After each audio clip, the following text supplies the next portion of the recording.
Hello বন্ধুরা, welcome back to my channel. আবার অনেক দিন পর চলে এসেছি তোমাদের সাথে একটা নতুন ব্লগ শেয়ার করে নেওয়ার জন্য। আর যেহেতু দেখতে পাচ্ছ আমি স্টেশনে আছি, মানে নিশ্চয়ই ইয়েস, কোথাও একটা যাওয়ার প্ল্যান চলছে। লাল কার্পেটে বেছানো, আর সামনেই লাল লাল দেখতে পাচ্ছ, এটা হচ্ছে কি রাজধানী এক্সপ্রেস। ইয়েস, আমি রয়েছি রাজধানী এক্সপ্রেসের ভেতরে। প্রথমবার খুব স্বপ্ন ছিল কখনো রাজধানী এক্সপ্রেসে জার্নি করব। দেখো সব কিছু এত পরিষ্কার পরিচ্ছন্ন, আর কি সুন্দর করে সাজানো রাজধানী এক্সপ্রেসে। সব কিছু নেট অ্যান্ড ক্লিন। আমার এই পরিচ্ছন্নতা দেখে তো ভীষণ, মানে এর প্রেমে পড়ে গেছি। তো ভাবলাম এই সব কিছু আজকে আমার এই যে জার্নিটা শুরু হচ্ছে, সব কিছু তোমাদের সঙ্গে আমি শেয়ার করে নেব। তো দেখো, দেখতে থাকো। আমার ছিল আপার বার্থ, তো খানিকক্ষণ আমি নিচে ছিলাম। আর বিলাসপুর থেকে আমি যাত্রা শুরু করেছিলাম। দেখে নাও একবার বিলাসপুরের ভিউটা। মানে এটা আমার অনেক দিন থেকেই ইচ্ছে ছিল তোমাদের সাথে শেয়ার করব, যে আমাদের বিলাসপুর স্টেশনটা ঠিক কতটা পরিষ্কার পরিচ্ছন্ন, যেটা তোমরা কোথাও পাবে না। ট্রেনটা এখন আস্তে আস্তে জাস্ট স্টেশন থেকে ছেড়ে চলেছে। এই দেখো, এখানে জলের বোতল রাখা আছে। এই জলের বোতলগুলো ডিস্ট্রিবিউট হয়ে যাবে আর একটু পরে সবাইকে দিবে। সব প্যাসেঞ্জারের জন্য জলের বোতল, কম্বল সব কিছু ঠিকঠাকভাবে রাখা আছে। দুনিয়ার যে প্রান্তেই যাই, বিলাসপুরের মতো এত পরিষ্কার পরিচ্ছন্ন, এত সুন্দর একটা পারফেক্ট স্টেশন আমি কোথাও দেখিনি, এই পর্যন্ত কোথাও দেখিনি। তোমরা যদি তোমাদের জানাশোনা কোনো এরকম একটা স্টেশন থেকে থাকে, অবশ্যই আমাকে জানিও কমেন্ট করে। আমরা জাস্ট এখন যাত্রা শুরু করেছি। কোথায় যাচ্ছি সেটা জানার জন্য অবশ্যই ব্লগটা কন্টিনিউ দেখতে থাকো। হ্যাঁ, এবার আমার একটুখানি পড়ে নেওয়ার সময়। কেন, সেরকম কেউ ছিল না জার্নির সঙ্গে। জার্নিতে তো গল্প করার মতন ওইরকম কিছু অবকাশ ছিল না। আমি বেছে নিয়েছিলাম এই স্পিরিচুয়াল বইটা। আস্তে আস্তে আমরা দুপুরে যাত্রা শুরু করেছিলাম, আর এখন সেটা একটু একটু একটু করে সানসেটের টাইম হয়ে আসছে। ঠিক সেই সময় রাজধানী এক্সপ্রেসে বসে বাইরেটা ঠিক কীরকম লাগছিল। প্রকৃতি, মানে নতুন নতুন স্টেটে যখন গাড়িটা ঢুকছে, ট্রেনটা ঢুকছে, তখন প্রকৃতির যে চেঞ্জ, সেই জিনিস, সেই সবটুকু আমি রেকর্ডিং করে রাখলাম। আর এটা ছিল যখন আমি রাত্রে উঠলাম, তখন দেখো এটাও আমি তোমাদের সাথে শেয়ার করার জন্য রেকর্ড করে রাখলাম। মানে রাজধানী এক্সপ্রেসে ঠিক মানে কীরকম কীরকম জিনিসগুলো দেয়। দেখতেই পাচ্ছ ঠিক এইরকম একটা বেডশিট ছিল, পরিষ্কার, ভীষণ পরিষ্কার পরিচ্ছন্ন ছিল। আর এই হচ্ছে কি, আমরা রাত্রে সেইভাবে মানে চাটা নিয়েছিলাম একবার সন্ধ্যের দিকে, আর এটা আমাদের সকালবেলা চায়ের ট্রে দেখি সুন্দর করে ওয়েলকাম লেখা। মনটা একদম ভরে গিয়েছিল। দেখো এখন সকাল সকাল, শুধু না, সকালটা একটু বেশি গড়িয়ে গেছে। রোদ বাইরে যখন দেখলাম, তখন দেখছি একটার পর একটা স্টেশন পেরিয়ে চলেছে। এরকম অনেক স্টেশন ধীরে ধীরে আমরা পেরিয়ে চলেছি। যে সকল নামগুলো আমাদের পূর্ব পরিচিত, সেই জায়গাগুলোর নাম বা সেই জায়গাতে যখন পৌঁছাতে পারি, হয়তো নামবো না বা ঘুরে দেখবো না, কিন্তু স্টেশনে যখন সেই জায়গাগুলোর নাম দেখতে পাই, তখন ভেতরটা যেন কত খুশি খুশি হয়ে ওঠে না?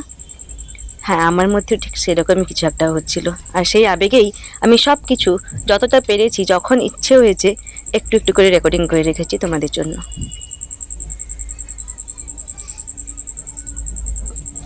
আরেকটা কি হয় জানো তো, যখন আমরা কোনো এসি মানে কম্পার্টমেন্টে আমরা জার্নি করি, ভেতরে ঠান্ডাটা এতটাই থাকে না, কাঁচের ভেতর থেকে বাইরেটা দেখলে কখনোই মনে হয় না যে বাইরের তাপমাত্রা কত বেশি। তো এটা আমরা আস্তে আস্তে এমপি পেরিয়ে, ঝাঁসি, উত্তরপ্রদেশ সব কিছু পেরিয়ে আমরা আস্তে আস্তে দিল্লির দিকে যাচ্ছি। হ্যাঁ, এখন বলেই ফেলি, আমাদের এখনকার এই রাজধানী এক্সপ্রেসে গন্তব্যস্থল হচ্ছে গিয়ে দিল্লি, নিউ দিল্লি।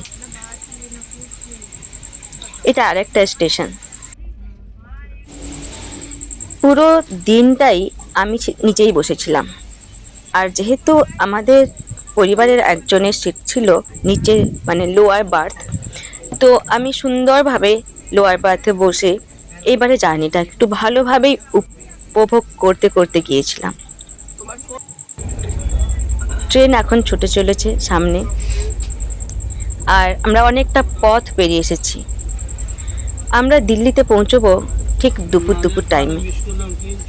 তারপরে আমাদের কিছু প্ল্যান আছে সেই মতো, মানে আমরা ওখানে কয়েক ঘন্টার জন্য, মনে হয় 2 ঘন্টা, হ্যাঁ 2 ঘন্টার জন্য আমরা দিল্লিতে ওয়েটিং রুমে আমরা কিছুটা টাইম কাটাবো।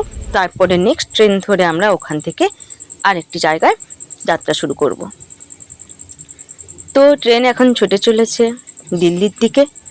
আর আশেপাশের যে জায়গাগুলো, এগুলো আমার খুব মানে এক পরিচিত নামে পরিচিত, জায়গাটা পরিচিত না। তো এই পরিচিত নামে জায়গাগুলো ঠিক কীরকম, যেরকম কুরুক্ষেত্র, মথুরা, এই সমস্ত জায়গাগুলো যখন আমরা আস্তে আস্তে পেরোচ্ছি, দেখো ওখানে না আমার ধারণায় ঠিক যেরকম ছিল জায়গাগুলো, প্রকৃতপক্ষে কিন্তু ঠিক সেরকম ছিল না। অনেকটা শুকনো খটখটে, আর সেইভাবে কিছু মানে অ্যাট্রাকটিভ কিছু আমার স্টেশনের আশেপাশে তো লাগছিল না। যারা তোমরা ঘুরে বেরিয়েছো কুরুক্ষেত্র বা মথুরা, তো তোমরা আমাকে জানিও যে ঠিক জায়গাগুলো কীরকম, মানে ভেতরটা, শহরের ভেতরটা ঠিক কীরকম। তো বাড়িটা এরকমই ছিল, শুকনো খটখটে। এরপর 2 ঘন্টা পর আমি আবার রেকর্ডিং শুরু করলাম। 2 ঘন্টা আমরা খেয়েছি, দুপুরে লাঞ্চ করেছি। আর আমরা দিল্লির ওয়েটিং রুম, এই যে দেখতে পাচ্ছ সামনে, এখানে আমরা ওয়েটিং রুমে 2 ঘন্টার জন্য ছিলাম। এরপরে আমরা ওয়েটিং রুম থেকে বেরিয়ে আবার আমরা ট্রেন ধরার জন্য সামনের দিকে এগোচ্ছি, যাচ্ছি আবার নেক্সট স্টেশনে, মানে দিল্লির নেক্সট প্ল্যাটফর্মে যাচ্ছি আমরা নতুন করে ট্রেন ধরার জন্য। আমাদের লাগেজ নিয়ে চলেছি সামনে কুলি, আর আমরাও এগিয়ে চলেছি। হ্যাঁ, এখন আমরা পৌঁছে গেছি আমাদের ট্রেনের উপরে, ট্রেনে উঠেও গেছি। এটা ছিল C3 কম্পার্টমেন্ট। আর আমরা যাচ্ছি এখান থেকে, দিল্লি থেকে চণ্ডীগড়। তো এইটা আমার বসার সিট ছিল, সামনের দিকটা ঠিক এত সুন্দর ছিল, খুব মানে এটা বসে জার্নিটা আরও সুন্দর ছিল। দেখেছো এখানে ট্রেন দাঁড়িয়েছিল অনেকক্ষণের জন্য। আর এইখানে থেকে আমি ছোলে বাটুরে খেয়েছিলাম, বেশ খানিকক্ষণ ট্রেন দাঁড়িয়েছিল। তো এখান থেকে আমি ছোলে বাটুরে খেলাম। আর এই যে এটা আমার ছিল জার্নি, জাস্ট ওয়েট করছি কখন পৌঁছাবো চণ্ডীগড়। চণ্ডীগড়ে আমাদের একদিন হল্ট ছিল, তো থাকার ছিল ওই রাতটা। তো ওইটুকুর মধ্যে একটু চণ্ডীগড়টাও দেখি না, কেন চণ্ডীগড়ও তো আমার দেখা ছিল না। এবার আমরা চণ্ডীগড়ের স্টেশনে নেমে দেখো সূর্য প্রায় অস্ত যাচ্ছে, মানে এই সময় পর্যন্ত গরমটা ছিল। এই যে এটা হচ্ছে চণ্ডীগড় স্টেশন। এবার চণ্ডীগড় স্টেশন ছেড়ে আমরা ধীরে ধীরে এগোচ্ছি অটো স্টেশনের দিকে। একটা অটো বুক করবো এখান থেকে, আর চলে যাব আমাদের হোটেলে। আমাদের হোটেল প্রথম থেকেই বুক করা ছিল, যে হোটেল নাম ছিল হোটেল সানভিউ। এইবার দেখতে পাচ্ছ বাম সাইডে কতগুলো অটো দাঁড়িয়েছে। একটুখানি স্টেশন থেকে বেরোলেই বাম সাইডে অটো স্ট্যান্ড, মানে অটোগুলো দাঁড়িয়ে আছে। তো তোমাকে যাত্রী নেওয়ার জন্য, মানে যারা অটোওয়ালাগুলো এমনিতেই এসে তোমাকে ঝোলাঝুলি করবে, তাছাড়াও যদি তুমি তাও যদি না হয় একটু এগোলে অটো স্ট্যান্ড দেখতে পাবে। এবার অটো করে আমরা চলেছি। এটা হচ্ছে গিয়ে চণ্ডীগড়ের সিটি। আস্তে আস্তে আমরা ঢুকছি। তোমরা জানোই যেহেতু চণ্ডীগড় হচ্ছে গিয়ে দুটো জায়গার রাজধানী, পাঞ্জাব আর হরিয়ানা। যেহেতু এটা ক্যাপিটাল সিটি, অবশ্যই এটা ছোটোখাটো কোনো সিটি নয়, বেশ বড়ই। হ্যাঁ, কিন্তু এখানে যেটা সব থেকে আমার ভালো লাগলো সেটা হচ্ছে গিয়ে পুরো চারিদিকে গাছ গাছ গাছ, ঠিক যেন আমাদের ঝাড়গ্রামের মতো। ঝাড়গ্রাম যেন পুরো শাল গাছে ভরা, যেরকম অরণ্য সুন্দরী, ঠিক সেরকম এটাকেও একটা অরণ্য সুন্দরী না বলতে পারো, বাগান সুন্দরী বলতেই পারো। এত ভালো লেগেছিলো আমার চণ্ডীগড় সিটিটা। আর সব থেকে ভালো এখানে হচ্ছে কি সব ভীষণ সিস্টেমেটিক, ভীষণ রুল মেনটেন করে। আর তার থেকেও ভালো ছিল এখানে হচ্ছে গিয়ে পরিষ্কার পরিচ্ছন্ন, ঠিক আমাদের বিলাসপুর শহরের মতন একদম পরিষ্কার পরিচ্ছন্ন একটা শহর। চারিদিকে এত প্রকৃতির ছোঁয়া, মানে ন্যাচারাল, পুরো সবুজে সবুজ। দেখো চারিদিকটা।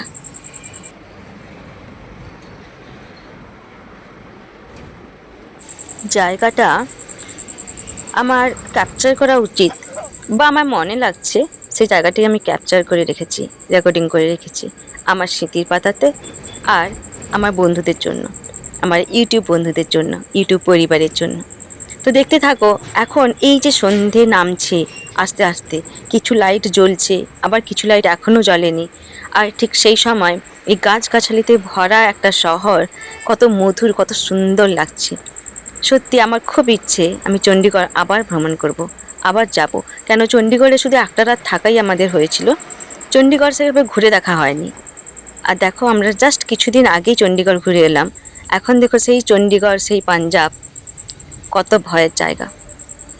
ঠিক আমরা যখন গেছিলাম তার 2-3 দিন আগে, হ্যাঁ এটা ছিল 25 তারিখ, আর আমরা যাত্রা শুরু করেছিলাম 24 তারিখ, মানে 24শে এপ্রিল। এটা ছিল 25শে এপ্রিলের রেকর্ডিং। আমাদের চণ্ডীগড়ে পৌঁছানোটা ছিল 25শে এপ্রিল, আর 22শে এপ্রিল ঘটে গেছিলো পহেলগামে ঠিক সেই ঘটনাটা।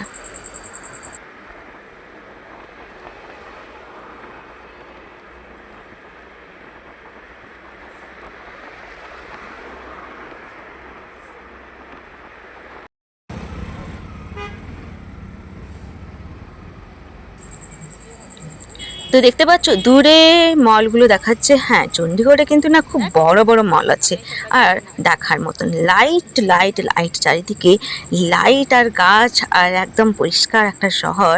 পরিষ্কার একটা শহর বলবো না নগর বলবো বুঝতে পারছি না, মানে আমার সত্যি মন কেড়ে নিয়েছিল চণ্ডীগড়। সত্যি আই জাস্ট লাভ ইট।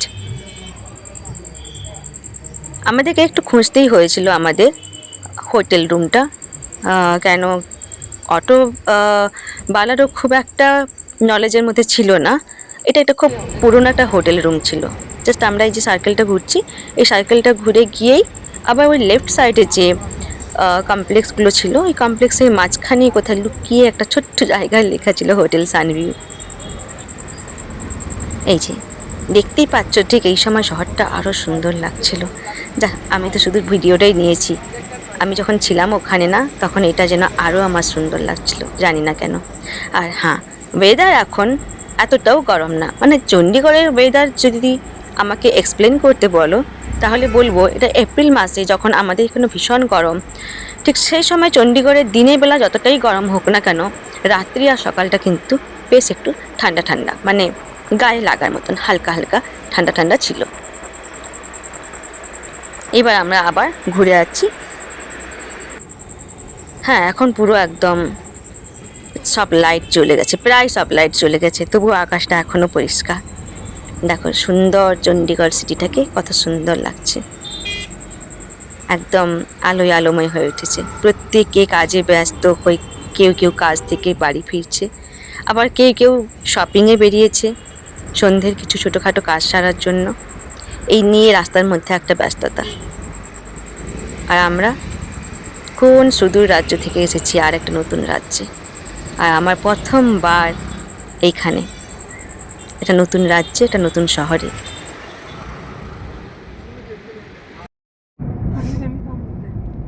চণ্ডীগড়ে রাত্রে হোটেলে রাতটা কাটানোর পর আমরা সকালবেলা আবার বেরিয়ে পড়েছি আর একটা নতুন জায়গা, মানে যেটা আমাদের ডেস্টিনেশান, সেই ডেস্টিনেশনের উদ্দেশ্যে।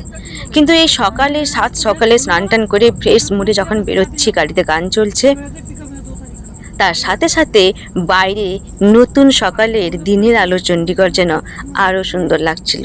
আমি জানি না অনেকখানি রেকর্ডিং করে ফেলেছি, কিন্তু তোমরা যদি এটাকে সুন্দরভাবে দেখো আর নিজেকে যদি একটু অনুভব করো কি তোমরাও এই প্লেসে আছো, তো দেখো চণ্ডীগড়টা সত্যি ভীষণ সুন্দর। তোমরা কেউ যদি এখানে চণ্ডীগড়ে থাকো অবশ্যই একটা লাইক করো।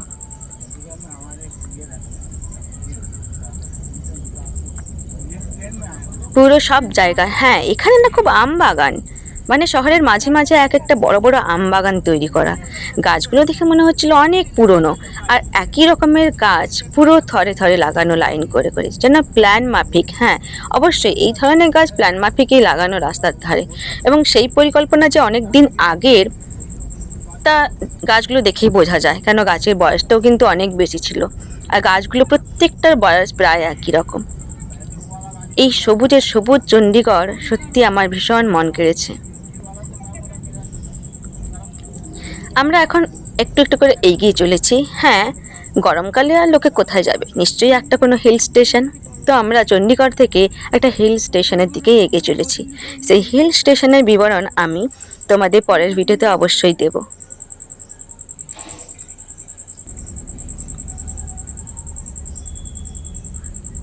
রাস্তাঘাটও কত পরিষ্কার পরিচ্ছন্ন, ঠিক যেন কাঁচের মতো। কে বলে শুধু বিদেশ বিভুই মানে সুন্দর হয়? আমাদের দেশেরও অনেক জায়গা আছে যা সত্যি শুধু দেশবাসীর নয়, বাইরের বিদেশিদেরও মন কেড়ে নেওয়ার মতন। হ্যাঁ, একটু একটু করে আমরা এখন উপরে উঠবো, মানে আমরা যেহেতু হিল স্টেশনের দিকে যাচ্ছি, আমাদের গাড়িটাও ঠিক সেই দিকে এগিয়ে চলেছে। এই আম বাগানের কথা বলছিলাম, দেখো পুরো এরকম বড় বড় কতগুলো আম বাগান, এটা আবার শহরের ভেতরে। মানে এটা তো আমার একটা অদ্ভুত রকমভাবে আমার মন কেড়েছে। ঝাড়গ্রামে আমরা যেটা দেখি সেটা প্রাকৃতিকভাবে গড়ে ওঠা একটা অরণ্য, তার মাঝখানে শহরটা। হ্যাঁ, ওরা হয়তো কাটেনি গাছগুলোকে, শাল গাছগুলোকে, কিন্তু সেটা ভাবে রেখে দিয়েছে। কিন্তু এখানে যেটা, এটা মানুষের লাগানো, মানুষের বানানো, মানে মানুষ প্রকৃতিকে ভালোবেসে যেন এত সুন্দর করে অ্যাডপ্ট করে নিয়েছে। তো এখন আমার এই ভিডিওটা পুরো শেষের মাথায়, মানে চণ্ডীগড় পর্যন্ত আমার পুরো জার্নিটা আমি তোমাদের শেয়ার করলাম। আর নেক্সট ভিডিওতে আমি আমাদের ট্যুরের যে গাইডটা সেটাও তোমাদের সাথে শেয়ার করব। আর দেখতে থাকো, এই যে দেখো আর একটা আম বাগান। হ্যাঁ, দেখতে থাকো আমার নেক্সট ব্লগটাও। এই ব্লগটা কেমন লাগলো তোমাদের অবশ্যই একটা কমেন্ট করে জানিও। আর হ্যাঁ, যদি ভালো লেগে থাকে অবশ্যই লাইক করে যেও। আর চ্যানেলে নতুন যদি হও তো সাবস্ক্রাইব করতে যেন ভুলো না। খুব শীঘ্রই তোমাদের সাথে দেখা হবে নতুন একটা ব্লগে। আর সেখানেই জানতে পারবে আমাদের ডেস্টিনেশনটা ঠিক কোথায় ছিল। আজকের এই ব্লগটা আমি এখানেই শেষ করছি। বাই বাই, সবাই ভালো থেকো।